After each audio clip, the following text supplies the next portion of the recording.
Hello everyone and welcome back. In this video we are going to talk about string indexing.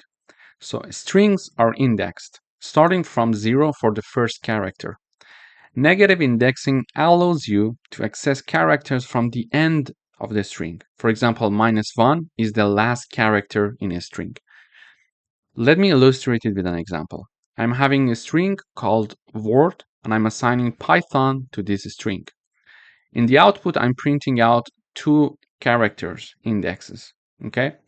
So in the first one, I'm typing down the name of my string and then assigning 0 in the braces.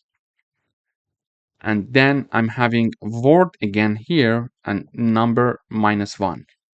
So when I run, first I see P and then I see N. This P comes from the fact that this is the first index of my string, and the first index in my string is this P here. Okay, because we mentioned that it starts from 0 for the first character. So the first character is P here, and therefore when I type down 0 for the string word, it is going to print out in the output the P character. However, when I want to access the last index, instead of just going from the left side, I can start from the right side to go back. It's easier sometimes. To do that, I'm using -1 to access this last character in my word string. So let me illustrate another example. For example, my name.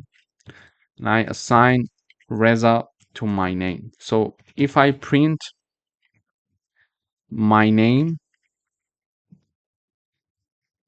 I print the first one, the first character with index 0. So let me comment these parts. So when I run, I see R here. Okay. So what if I print out the second character here using the 1 index? It is going to print E for me.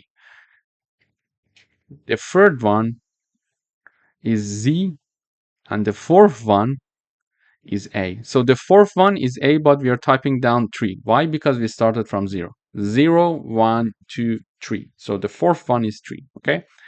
And instead of having 3 to print the last character of this string Reza, I could type down -1 to access this A, or -2, for example, to access Z here.